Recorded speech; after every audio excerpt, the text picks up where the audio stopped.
Well, we go to Mexico usually for a while in the winter.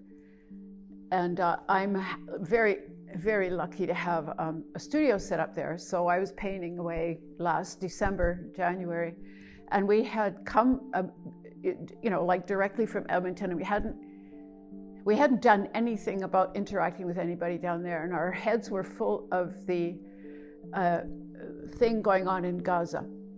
We'd been to every march, every rally, the human chain up on 97th Street.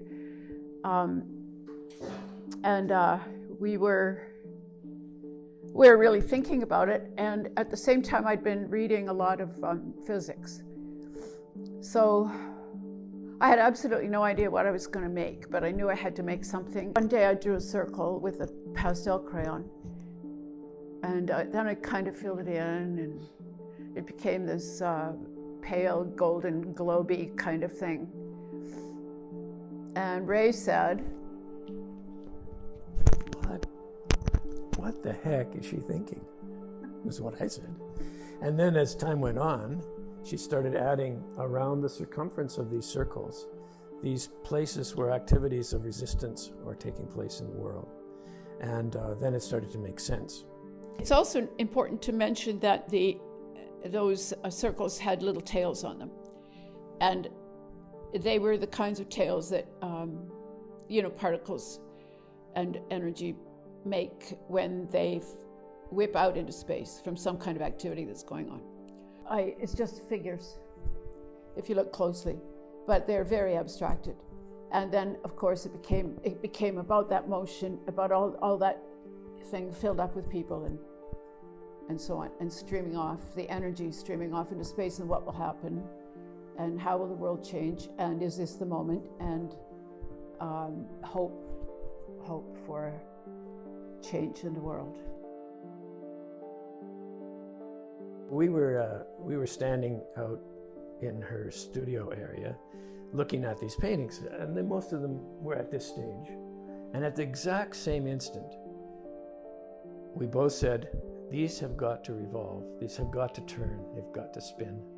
And so that's where the idea of building this pod carrier thing, and putting motors on the backs of the panels and all of that sort of stuff was born.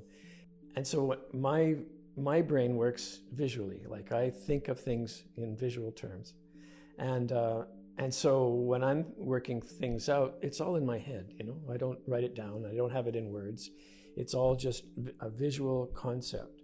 And so Mary would ask me about, she'd be thinking about this stuff herself and going, what are we going to do about, what are we going to do? And I'm thinking, God, I've figured that out 6 weeks ago. It's not an issue, it's no problem, and then so I go through it all step by step by step by step. And sure enough, in the end, we've come together, with this project, and it's truly been a great collaborative process. I mean, like her, this is the first time I've done something this interesting with this intricate with somebody else, This is the best partner any woman artist could have, this guy. He just took over the whole construction of this thing and woke up every morning at 3:00 trying to figure out how to do the next stage.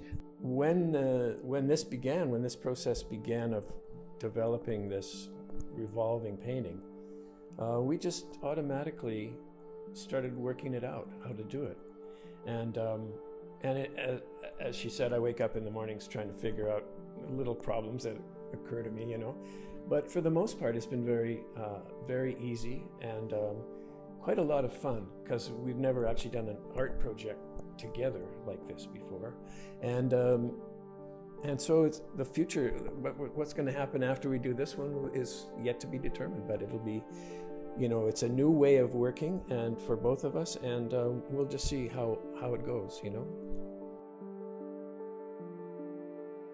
I am so excited to see the finished product, because we've never seen it all together yet. No, It's all been in pieces, and so we're just really looking forward to putting it all together so everyone can see it.